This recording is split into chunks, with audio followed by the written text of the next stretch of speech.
In this episode, we dive into all the boxes that came with my MX5 and start fixing it, getting it ready to be sold.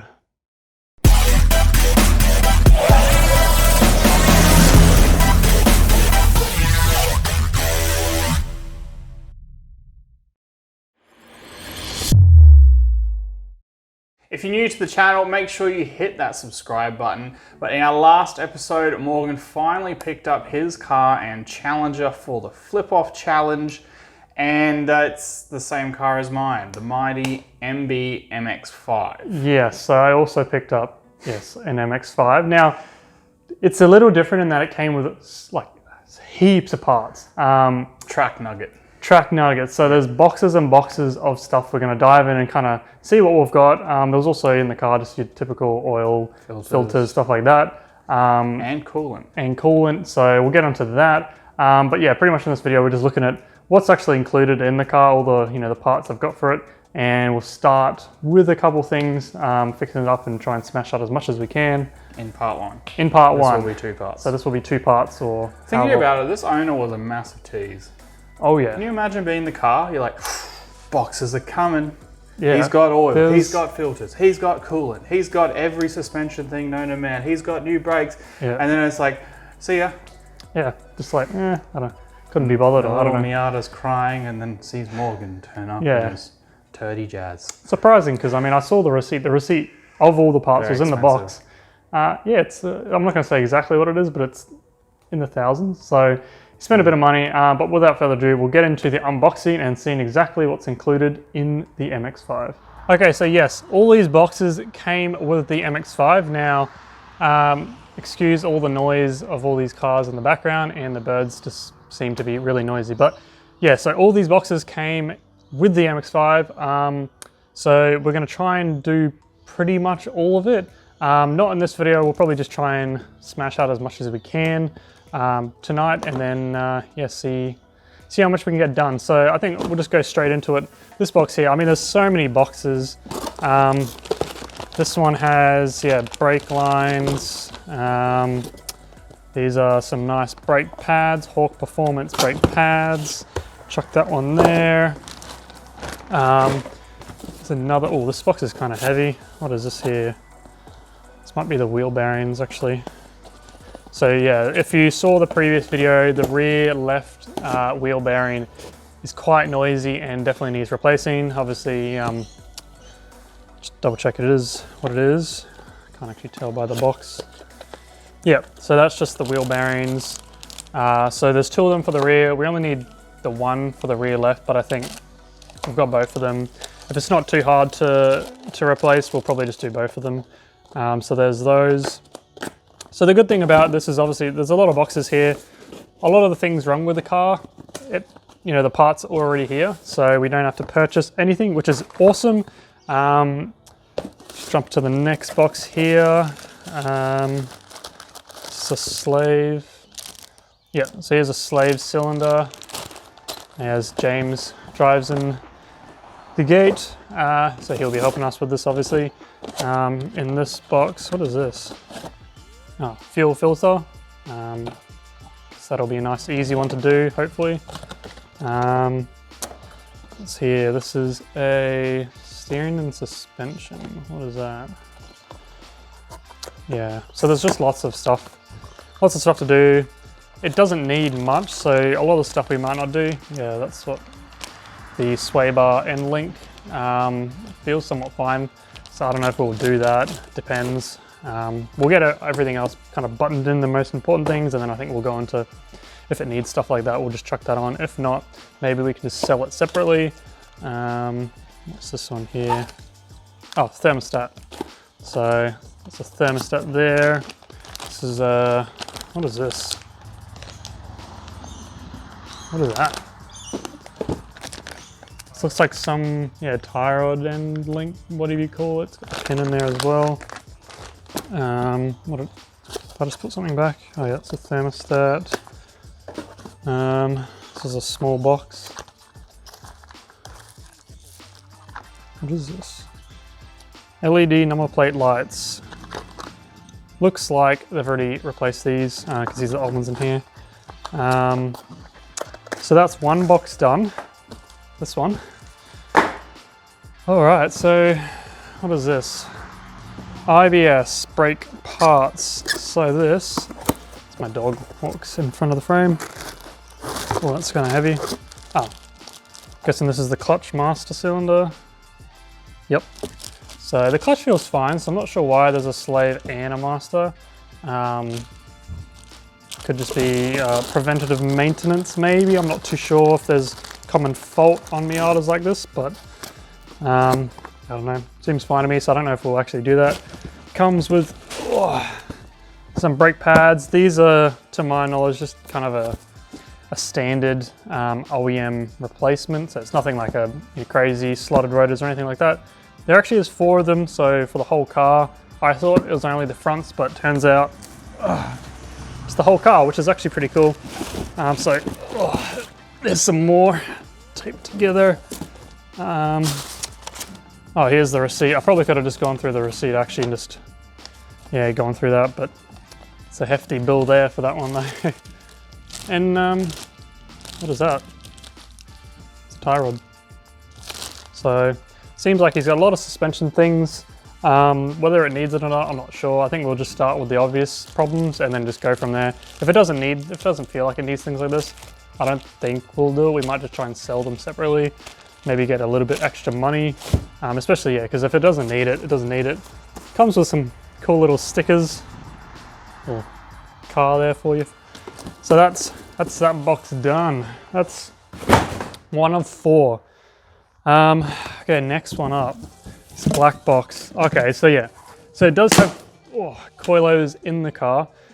So this is obviously just a box for the coilovers. It has the OEM ones in there, so that's nice. Probably just include it with the sale because I don't know if you'd get much for that second hand. This box here, what's included here? Okay, so this is the lower control arm. This is the old one there. So he's done one of them. There's the other side as well. I think it's will be the right side of the car, I think. So we'll probably install that as well. I'm not sure if it actually needs it, but we'll have a look at it and kind of go from there, because if it doesn't really need it, again, we could probably sell it and get a little bit more money. And then the last box here, I believe, is the aluminium radiator. Yeah. So I'm not going to take it out of the box, but I don't know if you can see it there, aluminium radiator. So that's heaps of parts to do. I'm not sure where we're going to start. I think we might start on the brakes, because the brakes on the front are quite warped. So I think we'll start there, eliminate, the wobble when you're on brake, and kind of feel the car after that, and I guess maybe install some other parts. We don't know. So yeah, we'll get cracking on something, and yeah, I guess you'll be along for the ride.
So,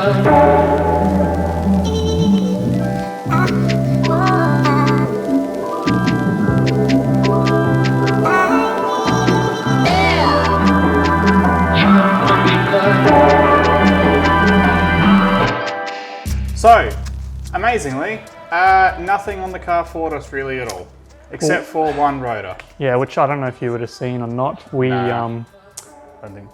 it got a bashing. It was seized on. Donkey kick didn't work. Mallet didn't work. The hammer didn't work. But lucky enough for us, the rotor had one of the threaded parts on the hub, so you just wind a bolt in there and it pries off. But apart from that, like full brake. Oh, it's not really an upgrade, but full brake refreshment. Well, I think it would be an upgrade because I think it was ventilated. Was the original ones ventilated? The fronts were vented. Maybe, yeah. The rears are solid. But yeah, I don't know. It was much better than what it was. I don't know if you would have seen it. It was so bad, so old. Heaps of corrosion and rust on them. So. But everything worked, nothing really, the only thing that fought us, like I said, was that rotor. Oil change, oil filter, again, nothing fought us. Yeah, it was except fine. one other thing actually, which you wouldn't have seen. It was like kind of off camera, which I just fixed up just before. Turns out on the Miatas, the rear calipers are a weird design. Well, not a weird design, I've just never come across it. That has a handbrake tension. Has a handbrake tension thing, which I must have done up too tight. So the handbrake was permanently on. Was permanently on, yeah. So I had to just go back and adjust it, but that was no big deal. But honestly, probably what, 2 hours work? Yeah. Of actual work. Wasn't too bad. So very easy. It does kind of ring true then, because everyone says MX-5 is one of the best cars to jump into for your first car because it's all easy. And even on these that are, you know, over 20 years old, corrosion on the rotors, all that kind of stuff, it was still easy to work on. Yeah. So I definitely agree with people that say it's definitely a good first buy for an enthusiast car. But that was part one. So we had new rotors all around, new pads all around. The fluid looked brand new. Yeah, and the lines as well. It didn't include brake lines, but the lines seemed fine. So yeah, I don't know. We didn't want to bleed brand new. Yeah, I mean, if it's not broken, we'll just kind of leave it. I think what you'd do is you'd sell those lines with the car because if someone is going to track it, then it's a good little thing to have. They can go through the whole process of, you know, it's not hard, but it's just we've got new brake fluid. We then have to buy brake fluid, and I don't think having upgraded brake lines, they're not braided. No, they're just. Yeah. So I think in terms of the sellability, it's not going to add any value to us. No. It's just going to add more time and work. The brake line's obviously fine. So and more cost because we have to buy more brake fluid. Yeah. And then oil. We did oil as well. Yeah. As some guy in his lifted Hilux drives by. Oil as well. Oil filter again came with the car, so we don't have to buy anything. Real easy, quick. People like a nice freshly serviced car. Yeah. So yeah, next up, what have we got? Radiator. Radiator. Yep. Coolant flush. Thermostat as well. Thermostat. We'll attempt the wheel bearing. I believe that may be a little difficult because I have no bearing puller. But that's interesting because we did take it out for a little bit of a whip around the block just to make sure, one, that we filled it up with enough oil, and two, that we did everything right for the rotors and brakes and everything, and that all worked.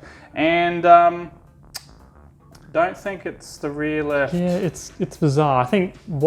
I almost think it could actually be the tires or the wheels. Sorry. Yeah. They could be warped. I reckon it very well could be. I've had a previous experience with a warped or an unbalanced wheel. Unbalanced wheel, and it feels very similar. So I think what I might do, the Jazz wheels actually, I'm pretty sure will fit. And came off an MX5. Yeah, and came off an MX5. So we know they'll fit. We know they're solid. So I think I might, in my own time, just put them on. Yeah, to see if that fixes it. If it fixes it, I just need new wheels. The wheel bearing doesn't need to come out.